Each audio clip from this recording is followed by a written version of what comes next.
We're all set to start. Asmat Gurubhyo Namaha, Asmat Parama Gurubhyo Namaha, Asmat Sarva Gurubhyo Namaha.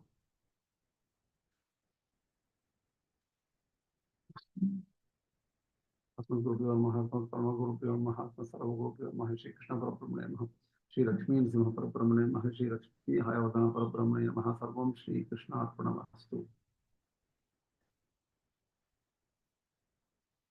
I'll share my video.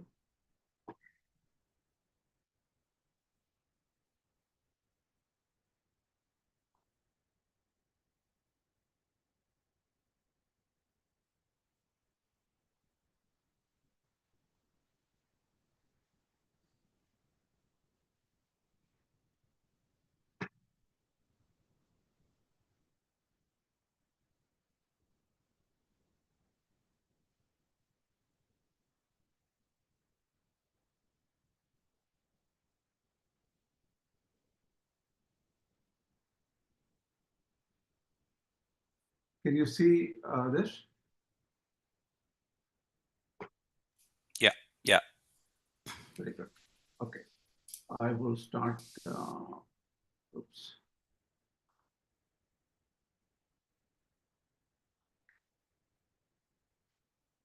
So we'll start with the shloka 317. Yastu Ātma-rati syat Ātma-triptascha manavaha Ātmanyeva cha santushtaha tasya karyam na vidyate. So this shloka fundamentally means the person who is totally engrossed, who loves only Ātman. Ātma-rati means he or she likes only Ātman. Syat Ātma-triptascha, and being content with Ātman. Manavaha, generally Manavaha means human beings in enemy, right? Ātmanyeva cha santushtaha, Ātmani eva, that means only in Ātman the person is happy. Tasya karyam na vidyate, that person does not have anything to do. That means that person is not compelled to do any work. So this is the meaning of this. Here, Madhvācārya, one second here. Tarhi atīva manas samadhanam api na karyamityataha. So the thing is, what if you should see, this one relates to the previous shloka. In the previous shloka, what was mentioned is about the Yajña cycle. We are in the third chapter, right? We are in the third chapter.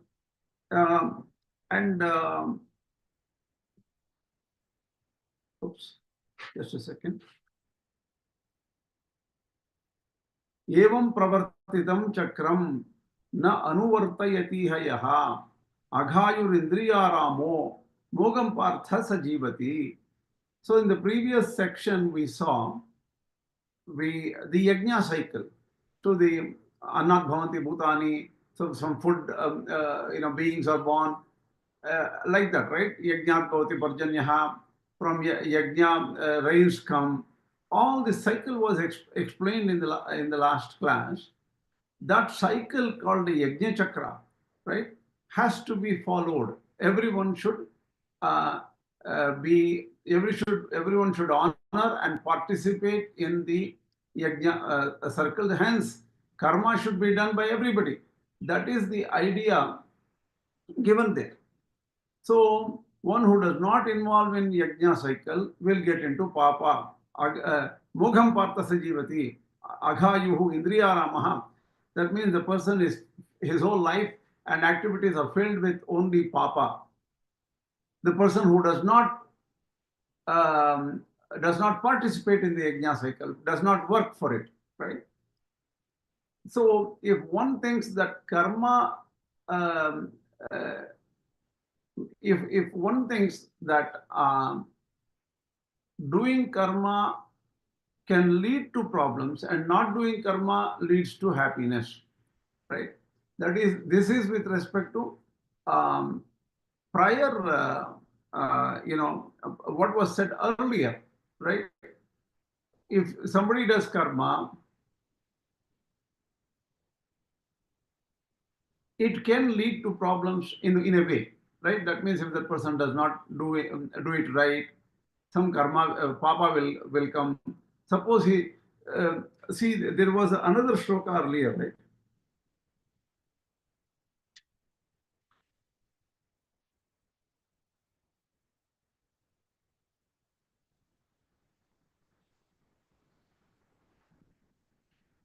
See, this particular thing, I have to check if I have, just a second. There is a small issue here. I'll just clarify this because I don't want to get into. Uh,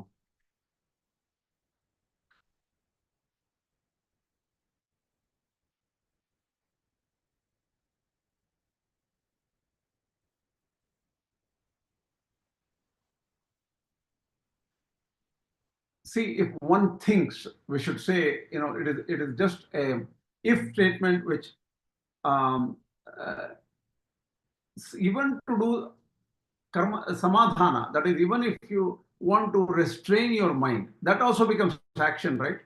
Manas samadhana means restraining the mind, controlling the mind. That also becomes a karma, right?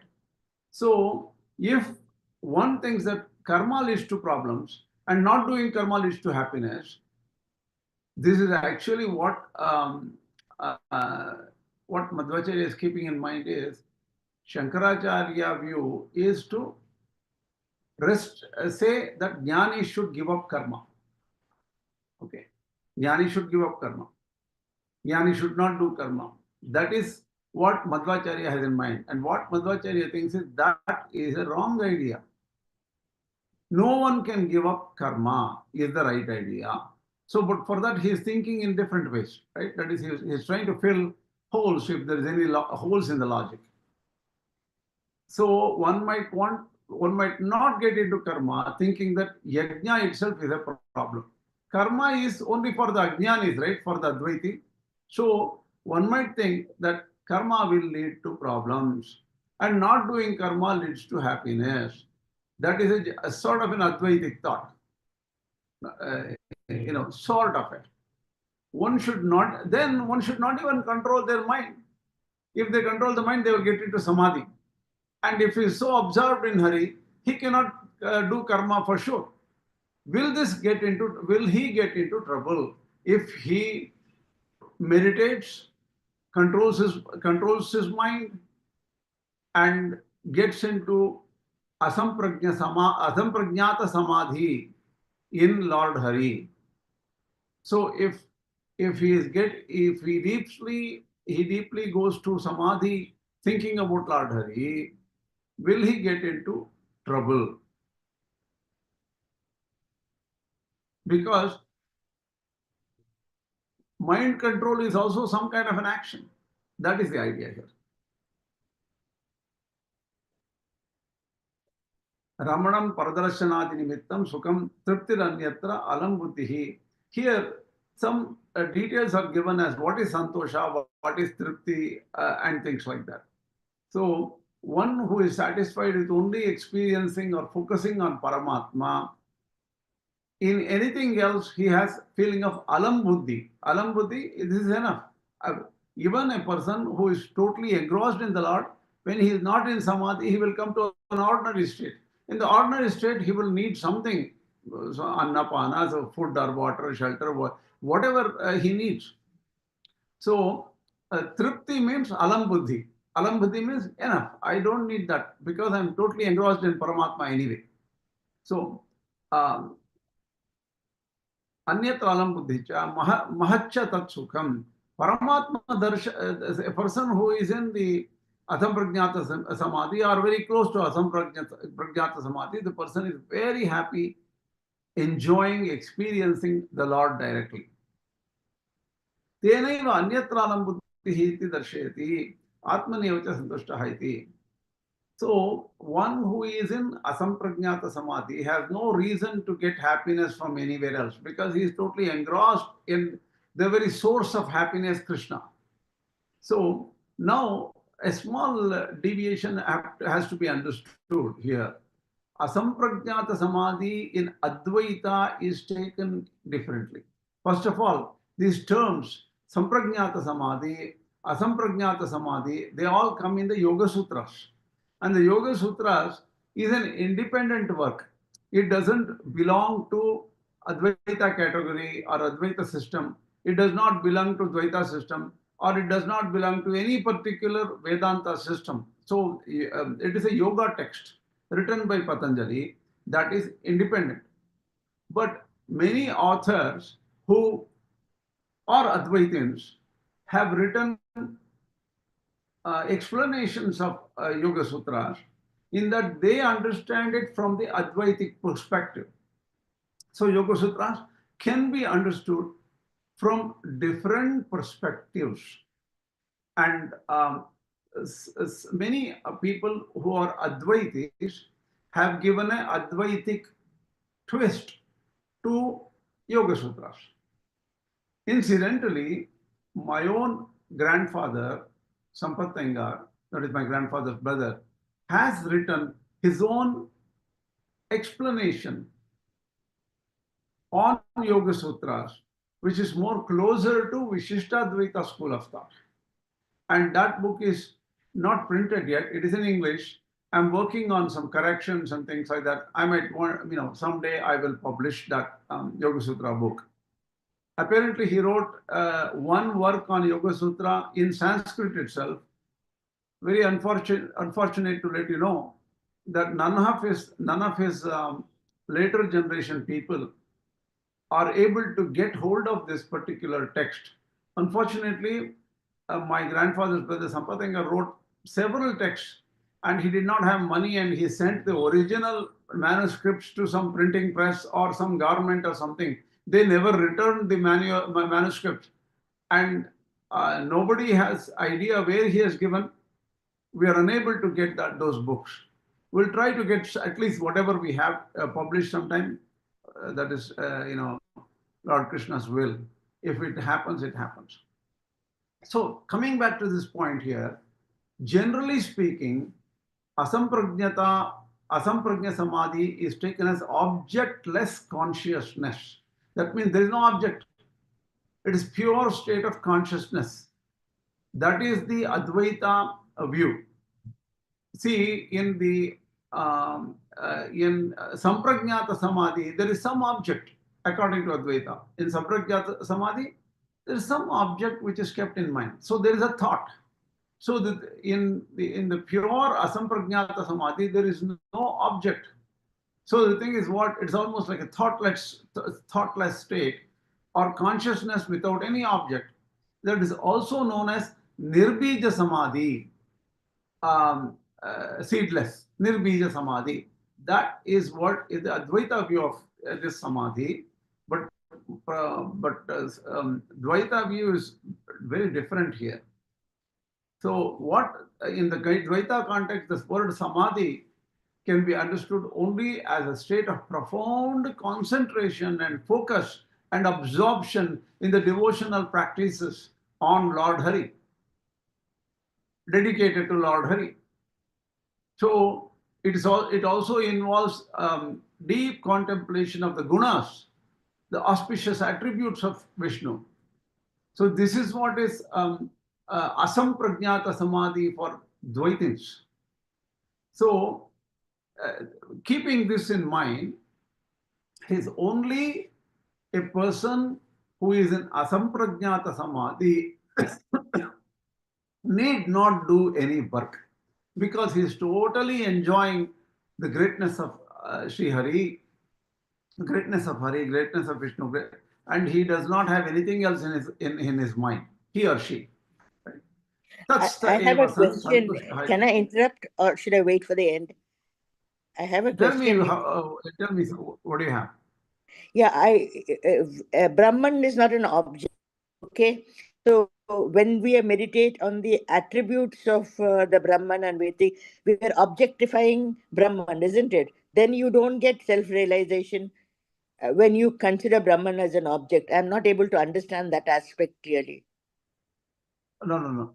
See, please understand, only in Advaita, Brahman cannot be an object. And in Advaita, if you think Brahman is an object, that is not Brahman. That is something else. But in Dvaita, Brahman is separate from Jiva or an aspirant, and hence Brahman can be an object of meditation. There is no problem in Dvaita. Do you understand? Yeah, I got it. Yeah. Okay. So we should not confuse the boundaries between Advaita and Dvaita view or Vishishta Dvaita view. We have to take them as separate fields of study. Okay. Yeah. So, Nanyat kimapi santosha karanam ityavadharanam atmana taptaha. So only Hari can give you happiness. Nahi atmani alam buddhihi yukta. So even when you say is something enough regarding Atma.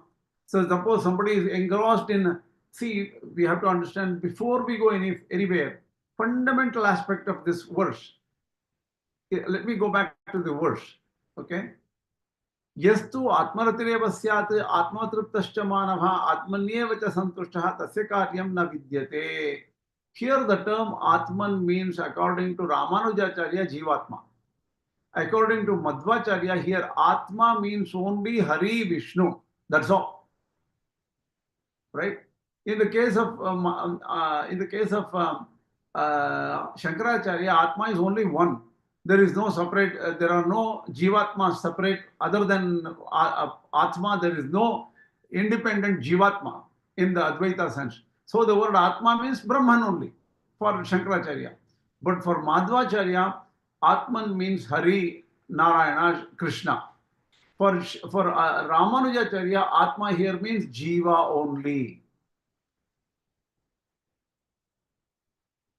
It could mean Paramatma in a different sense, but in this context, Ramanuja.org says his Atma is only Jivatma here.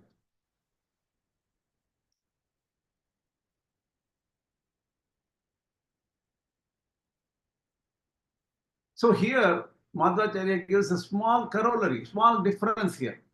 See, there are shlokas, as Purana shlokas, which says, Vayantuna vitrapyamaha uttama shloka vikramaihi. But the thing is, we are never satisfied by hearing to the glories of the Lord Krishna. This is the general idea here.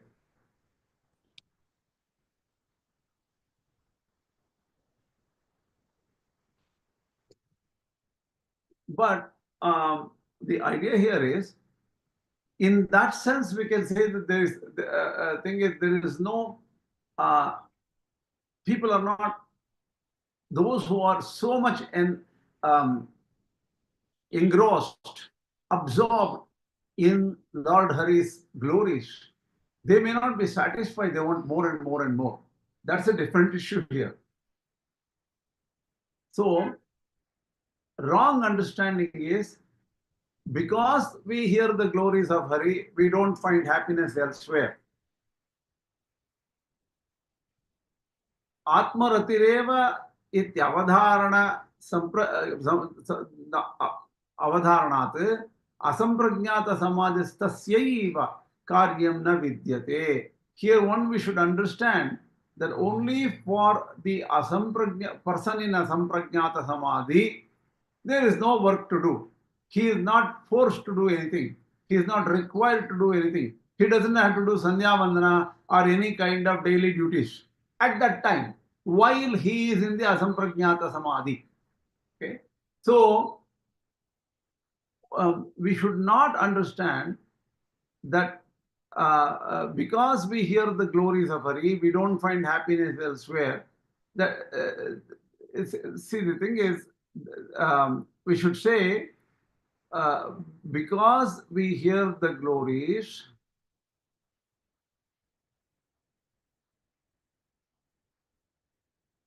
at the time during asamprajñāta samadhi, we are not involved in anything. We don't find any happiness or any value of anything outside that state. But suppose a person in asamprajnata samadhi reverts back to the ordinary state, then he will still have human needs, food, water, shelter requirements, maybe some entertainment, some things. He can come back to normal state. While he is coming back to the normal state, or while he is in the normal state, he still have to do work. Why is it true? Even the other Pancharatra texts say, Sitaprajnasyapi karyo dehadir drishyate yada svadharmo mamatushtyartaha sahi sarvairapekshita. And this vachana is somewhere in Pancharatra text. And it's a very wonderful text. It's a very real good text because it's exactly appropriate to what Madhvācārya wants to say here. Even for a Sthita Prajna, when his mind is reverted back to ordinary life, he can see his own body and he can see others too. Then what happens? The moment he sees the rest of the world and universe and all these things, his svadharma sets in. So the svadharma means to please the Lord Hari, whatever is svadharma, it could be for a kshatriya dharma yuddha, dharmic yuddha. For somebody else, it could be something else. So those kinds of activities are prescribed and cannot be avoided. Even though that person has gone to the state of asamprajnata samadhi during a different time. But once he comes back, he has to honor the code of the law, which is everyone should do work. And if he'll come back to this, he will get caught in the yajna cycle and he has to operate in the yajna cycle. Ātma-rati rapishat sarvasya bhavati nacha tatra alam buddhi matra muktam Ātma-tripta iti prathagabhidanāt. So the thing is, why Madhvācārya is making a point here is, suppose a person is fully engrossed in Ātman. Suppose sometime, right? Maybe 3 hours a day, that person is fully engrossed in Ātman and he cannot see anything else. Then he comes to the normal state. He goes on doing the ordinary things like, working, eating, walking around, exercising, whatever he does. There, is it sufficient to say that it is only alam buddhi, that means he is not interested in, he just, alam buddhi means satisfaction, that is enough. He doesn't need anything more. He doesn't crave for anything more. Is that sufficient? If it is sufficient, then he can give up all yajñādi karmas, right? Even if a person who doesn't have to, he is not capable of doing being in asamprajnata samadhi all the time. When he has an ordinary life, obviously he will have likes and dislikes and then wants. He can go on living in an ordinary life, but he doesn't have to do any karma. There is no requirement of karma there. This can be a point which an Advaiti brings. Why? In the Advaiti, the case of Advaiti, a person who is sort of philosophical, he understands the text and there is only one Ātman, and Jñānī should not do any karma. If he just understands it, even if he can go to the state of asamprajnata samadhi a few minutes a day, he doesn't have to do any work. He will become a vividisha sannyasi. He is not totally realized, but he can give up all karmas. Any prescribed Vaidika karmas he can give up. Is it true? This is not correct, is what Madhvācārya is saying. The way he says, Yasya Ātma-rati syat Ātma-triptascha manavah Ātmanyeva cha santushtaha tasya karyam na vidyate is the verse in the Gita. So the person who is totally engrossed in Ātman does not have work. That is like saying, Yo bhukte satu na bruyat. There is a general statement in Sanskrit. If you are eating, don't speak. One who is eating should not talk. What does it mean? Only while eating you don't talk. After you finish eating, you're happily sitting somewhere, you can talk. Right? Similarly, a person who is totally engrossed in Ātman should not do karma while he is engrossed in Ātman or Hari. Once he comes back to ordinary state, he should work. That is the meaning here. Ato asampragnata samadhe dav eva tat. So only during the asampragnata samadhi, the person need not work or should not work. Tasya karyam na vidyate. There is nothing the person needs to do. Manavaha iti jnānī. So here, Madhvācārya brings in a very different meaning to the word manavaha. Where is this word manavaha? Yes, what is that? That is the verse itself, right? The original. Yes, tu Ātma-rati syāt. Ātma-triptascha manavaha. That is verse 17 of third chapter. Yes, tu Ātma-rati syāt. Ātma-triptascha manavaha. What is the word manava here? Is it any person? Madhvācārya says, no, you should not take it that way. Here, manava has a very specific meaning. Manu avabodhane. That means the term manu, which is in the manava, that means that jnana. So that person who is in the asampragnata samadhi, jnānī. So manava is not generally anybody. It is jnānī. What is your question, Adiji? Swami, can you explain what tripta and santushta means? Because there's mentions of asampragyata samadhi, which is a very high state. Is tripti and santushti a general term that is used, or does it actually denote only this kind of highest state of samadhi? What does it actually mean, those two terms? See, 1 second.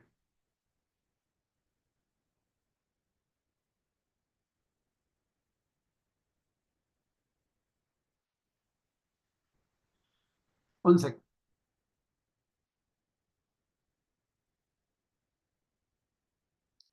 See, tripti means enough. That is, he doesn't need more. Santushta means he is very happy. He is in bliss. Santosha, right? Tatstha means a person who is focusing on Hari will be very happy. What kind of focus? Powerful focus, not ordinary focus. And that person is directly connecting with Hari, directly realizing Hari, that kind of person. So santosha means samyak tosha, extreme happiness or bliss. Here tripti means I'm satisfied. Satisfaction is tripti. That's all.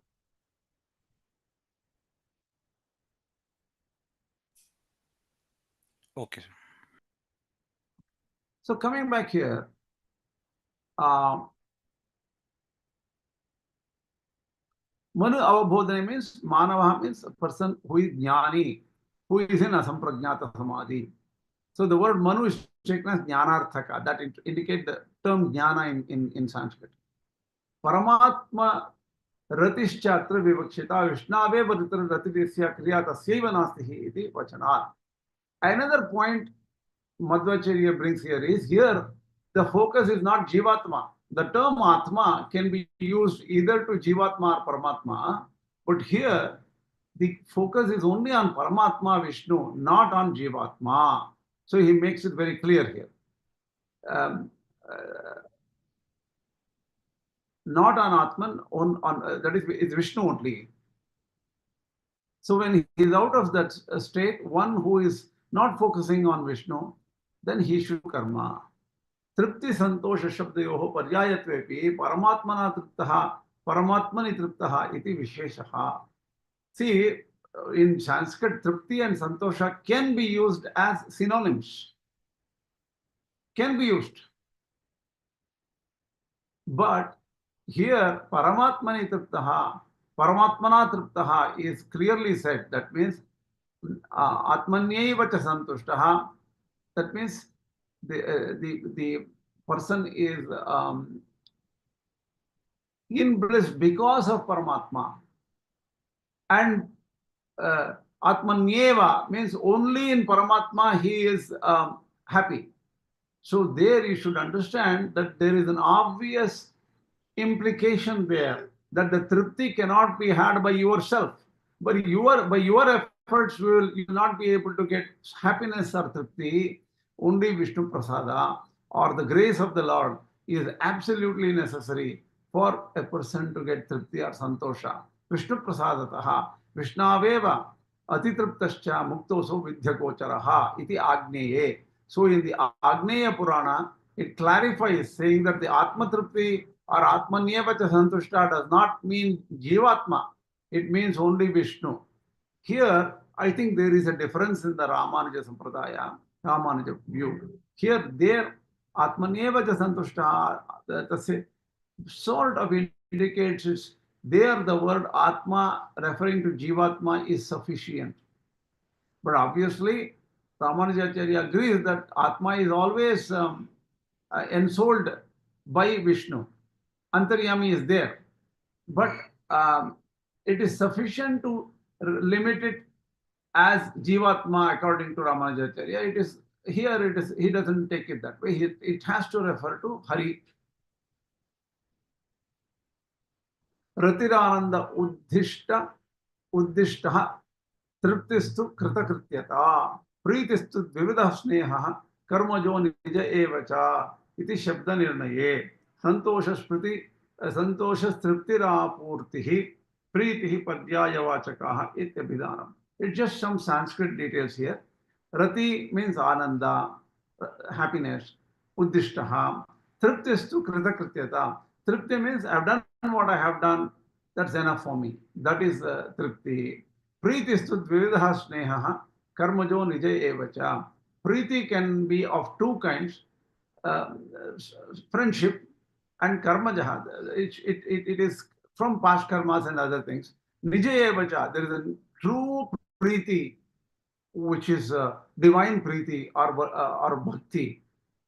Santosha smriti rapurti priti paryayavachakaha. However, in many places, santosha, tripti, apurti, priti and all, they're all said as synonyms. Shri Bhagavan vacha. Naivatasya kritenartaha, next verse. Naivatasya kritenartaha na akriteneha kaschana. Nacha asya sarvabhuteshu kaschit artha vyapashtrayaha. Okay. So, see, that person who is in Samadhi doesn't need anything else. He doesn't need anybody else to help, right? From any sarvabhuteshu, he doesn't expect anything from anybody. So a person who is in Samadhi doesn't have to put a timer or an alarm clock or tell somebody, say, can you wake me up from Samadhi? I have to do Sandhya Vandana. Can you wake me up out of my Samadhi when a visitor comes or Atithi comes to my home so that I can serve him food or something like that? You don't have to do that. Because a person in Samadhi is excluded by the dictates of the Vedas. You don't have to do this kind of dictates. Vidhi Nisheda does not apply to a person in Samadhi. Nacha sandhyādau krito kaschit dosha asti. So if he does not do sandhya vandana at the right time, because he is in the Samadhi, there is no papa for that person. Well, some people don't even do sandhya vandana. We are not talking about them. We are talking about person in Samadhi.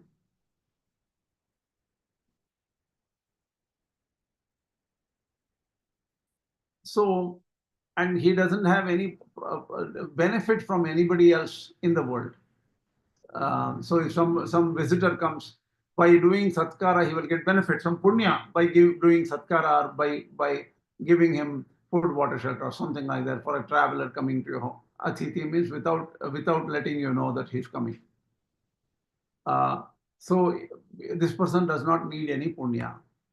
अर्थो येन दर्शनादिना भवति सो अर्थव्यपाशयः ज्ञानमात्रेण प्रत्यवायो यद्यपि न भवति तदर्जुनस्यापि सममिति न तस्य कर्मोपदेश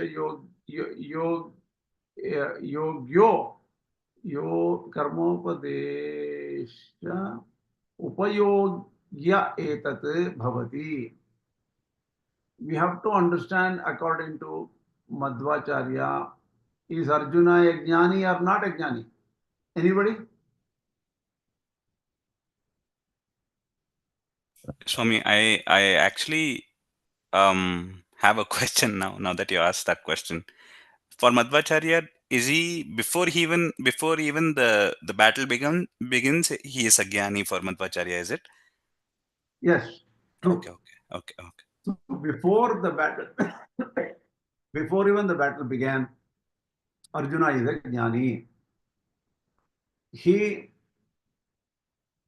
definitely, even a Jnānī can have temporary lapses of knowledge, temporary errors a Jnānī can do, small errors.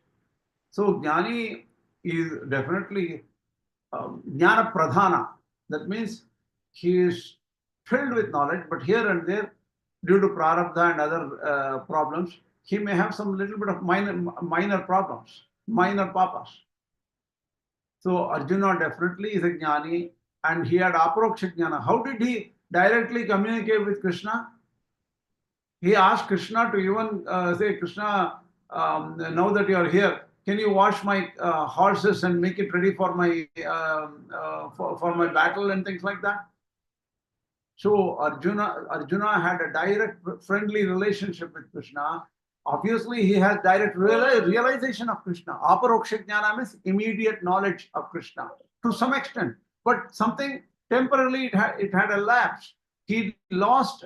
He at that time he lost the idea that what is dharma, what is adharma. Temporarily he had a error in understanding, misunderstanding, and he trusted the wrong people, thinking that though they're my blood relatives, even if they are hopelessly cruel and awkward and despicable people, I'll have to not kill them.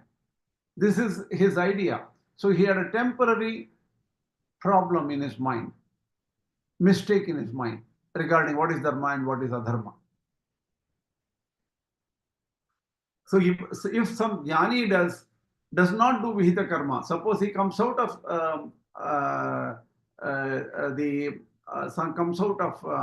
his asampragnata samadhi, and he has time to do some things, but he does not do Vihita karma. Sandhyavanam he misses and say, today I will not do Sandhyavanam. But he will incur papa. Some papa will come to him. And even if he do some ghora karma, like Vritravadha. Vritravadha means the killing of Vritra, who is a great person, who is a bhakta actually, right?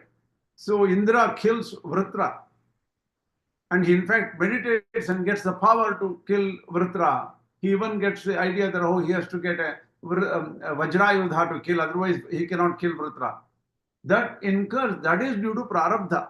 What does it mean is, suppose somebody accidentally eats poison and dies. So one can say because he ate poison, he died. See, that's not the idea there, that because death is such a powerful full stop of this life, death is due to Prārabdha. Prārabdha means he was decried, he was prior because of the Purva karmas, his life was going to end at a particular age, say 73, doesn't matter what that age, or maybe 83 or 93. That date is fixed due to Prārabdha karma because of the summation of the millions of janmas of karma and everything, saying that, okay, this particular janma cannot go more than this particular age, 93.123 or something like that, right? That is the Prārabdha which made this person die. But someone can say, oh, don't you think he ate poison and he died? Poison is only a vyaja, some reason for the Prārabdha to happen. Similarly, Vritravada could be Prārabdha. That means Vritra had to be killed. Vritra had to go. That was the divine law. Only thing is this Jñānī, who is Indra, got into this messy battle and killed Vritra because he was supposed to do it at that time. So he may not get problems. He may not get papa due to the Vritravada. In fact, this is a very interesting thing. Just now some flash occurred in my mind. Do you know that there is something called Pratardana Vidya in Kaushitaki Upanishad? The Pratardana Vidya is mentioned there. There, Indra appears in front of Pratardana. Then Indra boasts that, look, I killed the Trishirsha, the one with the 3 heads. I don't know, I don't remember who that person is, that he killed somebody with 3 heads. And I did not have any papa, no sin, no papa stuck to me. I got away. He says, not even my hair was disturbed. My hair wasn't even touched. This is what Indra says in that particular Kaushitaka Upanishad. I don't know at this point whether it was Vritra or not. It just occurred to my mind, that's all. I need to check this. I will clarify after I read Pratardana Vidya according to Madhvācārya and see if he does any comments there. Okay. Now coming to the Ishat Prārabdha Anartha Sujakam Tatat Bhavati Mahachaitat Vadradi Vat. So Vritravada can also be taken as big problem, big papa.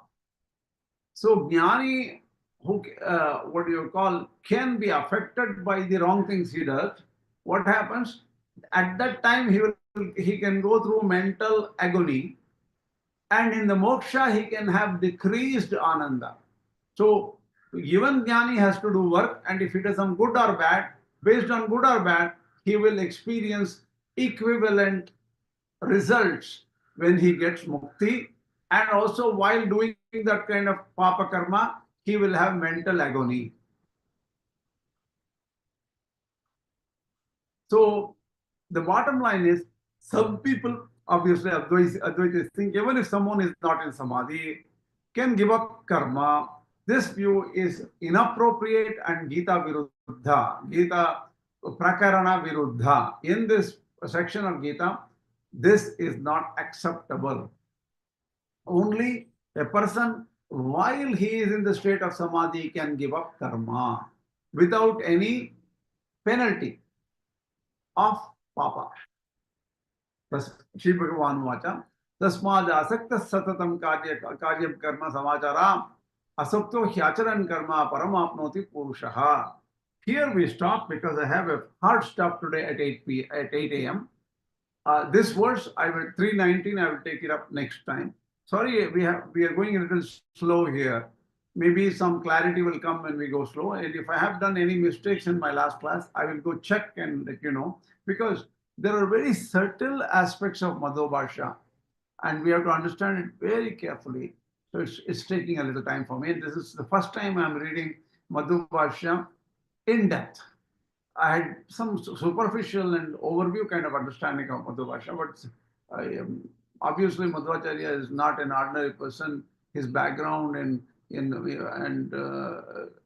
the Madhva followers actually think Madhvācārya is an avatar of Vayu Bhagavan.